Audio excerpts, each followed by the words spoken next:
then everyone will pay attention. We have up next on our political soapbox, former Representative John Delaney. Representative Delaney, all yours. Thank you, thank you. And I love that Iowa nice part. So this is such an iconic American experience. And this is my second time doing it. I did it last year. And it was obviously a similar setting. It was a beautiful day. We had a full crowd. And I was giving my remarks, and I looked over to my left, and I noticed a gentleman who I recognized. And he was wearing a very crisp golf shirt, and he was very tan. He was smoking a cigarette. And I realized it was Speaker John Boehner. And I looked at him, I said, Mr. Speaker, nice of you to come and hear me talk. He goes, well, Delaney, I can't get away from politics. And it just goes to show you what it's like being here in Iowa and what an amazing privilege you all have, which I'm so impressed how seriously you take it, because you do, to play such an important role in our democracy. And if you didn't do what you did, which is to figure out not only what's in our head, but what's in our hearts, which, by the way, is as important. Why do we want to be the President of the United States? You know, what's motivating us? Is it about us or is it about you? I know the answer. For me, it's about you. You figure that out. So thank you for having me. So in about 6 months, you have a very important choice to make. An extraordinarily important choice when you go and caucus and choose the Democratic nominee for President of the United States. And I think you have to ask yourself 2 questions when you do this. The first question is, who can win? Who can beat Donald Trump is the #1 question Democratic primary voters have to ask themselves. Because in my opinion, he is a reckless and lawless president, and he needs to be retired in 2020. But who can do that? To me, it's someone who has an economic vision, a real economic vision that all Americans can get behind in terms of how we create a more prosperous future and actually do things to prepare our citizens for the world.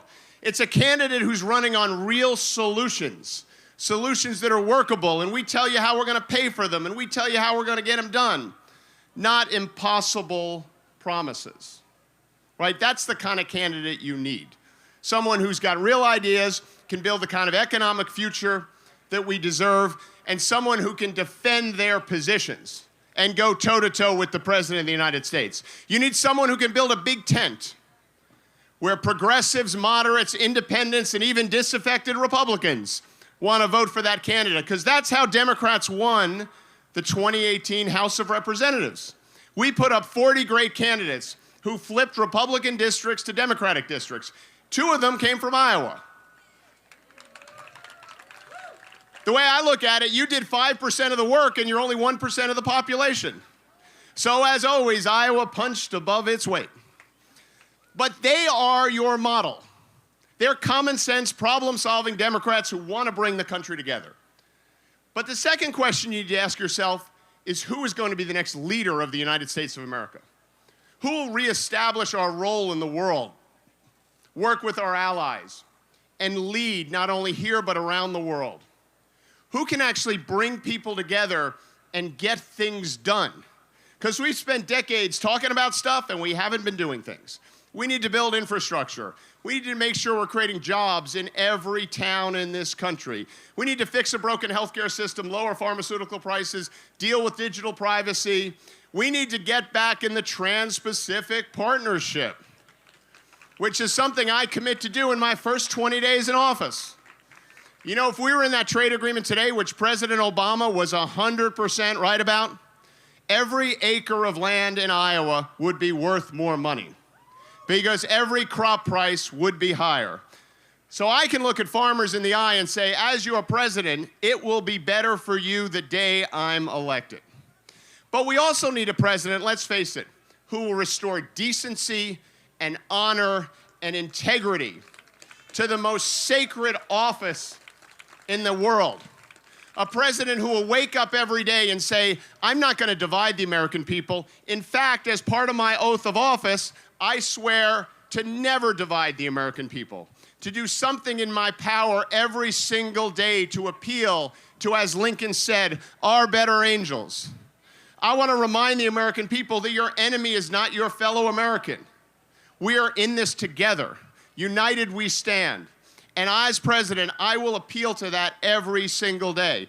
And I'll also stand up against hate and racism wherever it exists. So I stand before you with great humility because I believe I'm the right answer to those two questions. I'm the person who can beat Donald Trump, and I'm the person who can be the leader that this nation so desperately needs. And I wouldn't be running for president unless I believe that. Because, you know, about 10 years ago, my wife, April, and I decided to dedicate the rest of our lives to public service. She's here with me. Thank you for being here, April. And, you know, for me, it was an amazing moment. It was that moment in my life when I realized it's not about me. And for all of us, that's the best day in our lives. When we realize it's not about me, it's about you. It's about doing anything I can to serve other human beings. And I swear to you, that's my commitment. Now, maybe my journey's been very different. You know, I've lived the American dream.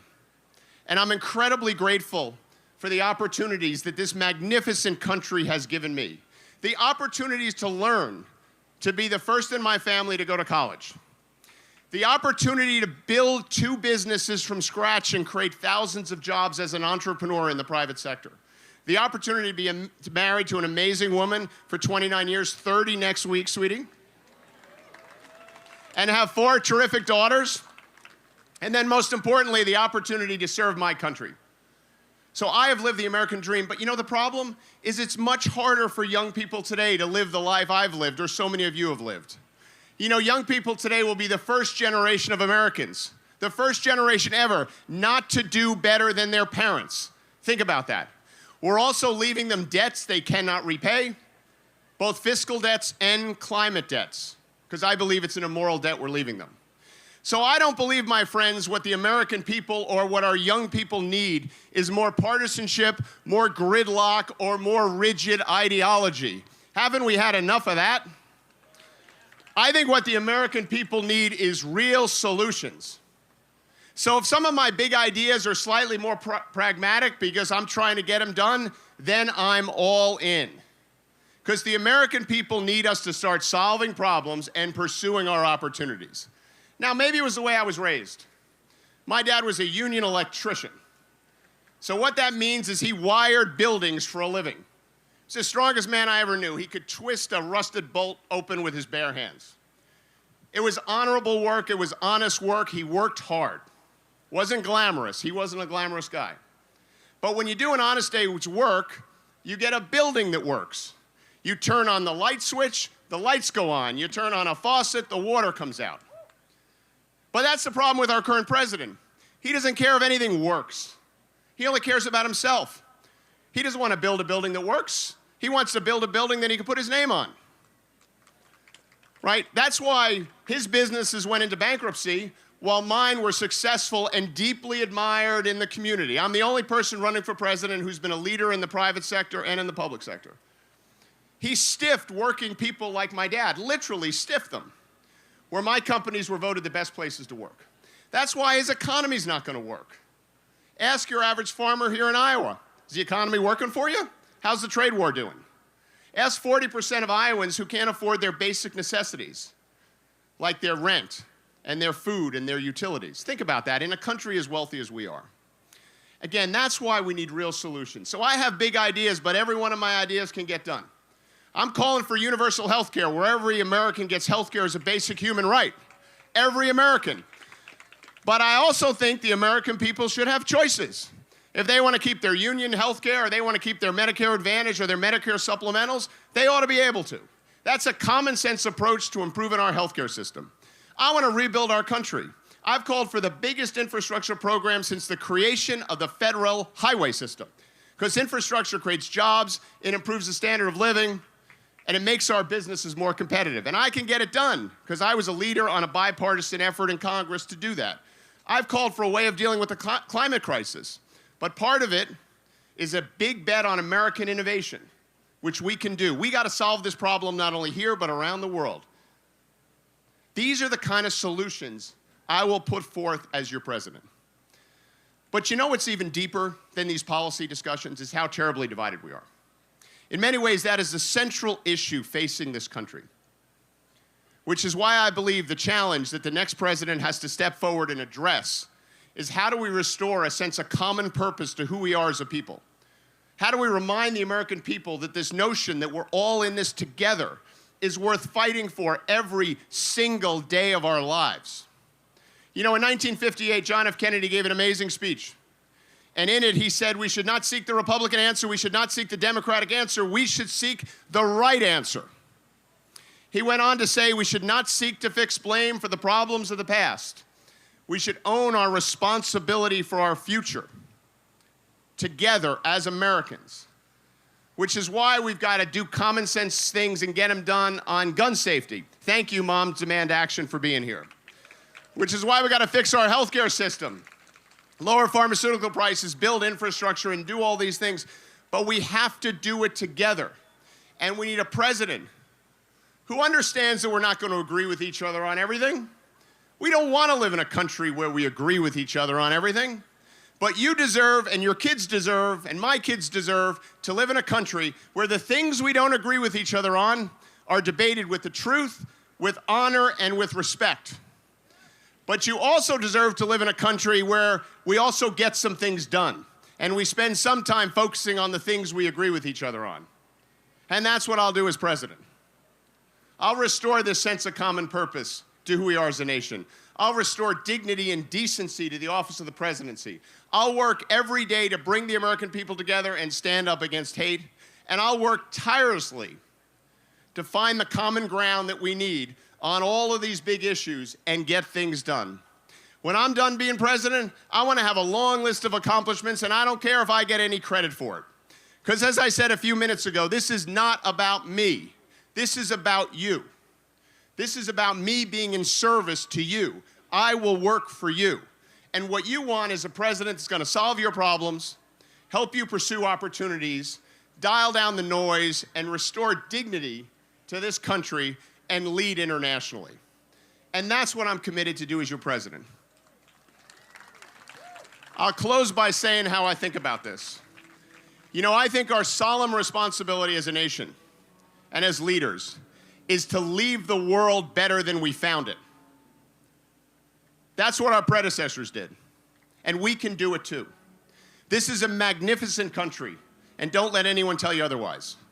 We have every advantage any nation could possibly want to have in 2019, except for one. We're divided. And it's a disease right now. Trump's the symptom of the disease, but we have to cure the disease. And we need a real leader to cure the disease. Someone who understands the problem and really wants to fix it. Someone who's going to urge the nation to adopt national service so that every young American can serve their country. In the military, God bless and thank you for the people who have served. Or by doing community service, or by rebuilding infrastructure, or by being part of a climate corps. Can you imagine if a young person from rural Iowa went down to New Orleans to rebuild a levee and they roomed with a kid from Seattle? How great that would be for them. They'd realize that this notion of service is actually a privilege, and it'd be instilled with them for the rest of their lives. They'd realize we have a lot more in common with each other than what divides us. They'd get the skills they need to help them make this next important decision in their life. They could get huge amounts of scholarship and credit to help them afford college. But you know what? Every one of us would benefit. Because we'd look at these young people and we'd be proud of ourselves because we did something again. And we'd say to ourselves, America is working again. We're working again because we can. And that is my commitment to you as president. And I want to thank you for having me.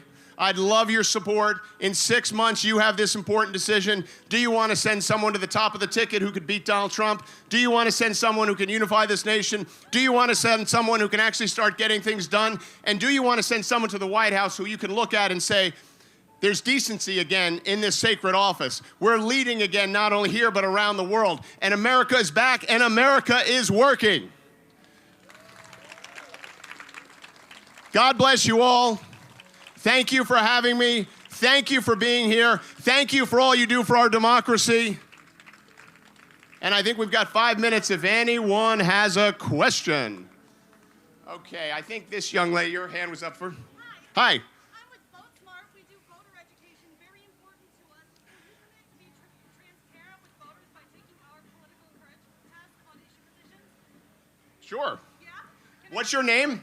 Holly. All right, Holly. Yeah, well, let's see each other afterwards. I want to get as many Yes. Rachel Kemp from Urbandale, Iowa. My question- Rachel? Hi, Rachel. My question is, what is your plan to invest in quality early education for our children? I'm so glad. First of all, Save the Children is a great organization, and it's got great leadership. And one of the problems with our discussion about education, it's overly focused on college, which is incredibly important, and there's not enough time spent on the little ones. You know, investment in early childhood education is the best investment we make in our kids by any measure. By any measure. So as president, I commit to make pre-K universal and to make 0 to 3, which is as important, available to every young child. You know, poor kids in this country start kindergarten having heard a third of the words of other kids.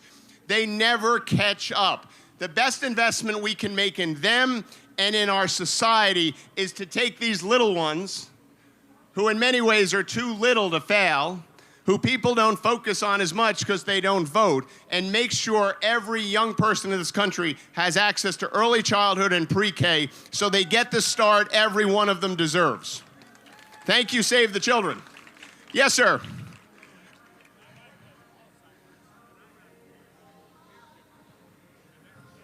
Right. I do. So the question, what's your name, sir? Ken. Ken has a great question. He shared with us, and thank you, Ken, for sharing this, that his wife has Alzheimer's, and he's a caregiver, and he's not reimbursed. So let me tell you my plans on this. First of all, 30% of the country are caregivers right now. They think that number will be 50%. I want to create compensation schemes so that people can actually get paid for caregiving. People worry we're going to lose all the jobs with technology. We're not going to lose all the jobs with technology. New ones will be created, others will be displaced. But half our country is going to be caregivers. That's a job. If you know, you were to care for my mom and I were to care for your wife, we were to switch jobs, you'd have to pay me, I'd have to pay you. I'd have to give you benefits, you'd have to give me benefits. It's a job that we should have tax-based compensation structures for you. But I also want to be the president who's going to cure Alzheimer's. We need a transformative investment in innovation. You know, this is an important point. There has never been a better time to invest in basic research in the United States of America than today. And you know why? Because we have tools that were never available to us. Computing power and big data. The things that are changing our lives in so many ways are giving basic researchers tools that they never imagined. They can make breakthroughs in a day that used to take 5 years. We should be having massive investments at the basic research level in life sciences and in energy research. Because we have to cure Alzheimer's. It's now the most expensive disease in this country. We have to cure cancer, and we have to develop the technologies, battery, transmission, and carbon capture that will save the planet.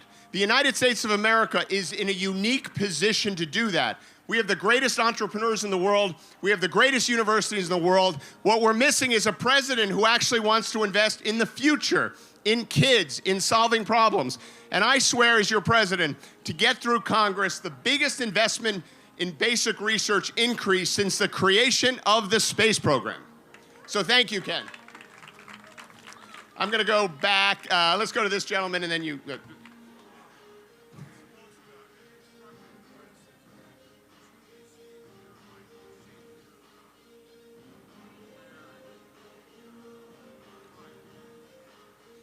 The most constructive criticism I ever received in my life, and I'll be very honest with you, you know, so I was born in a blue-collar family, first in my family to go to college. I was the youngest CEO in the history of the New York Stock Exchange. I created 2 companies, created thousands of jobs, ran for Congress.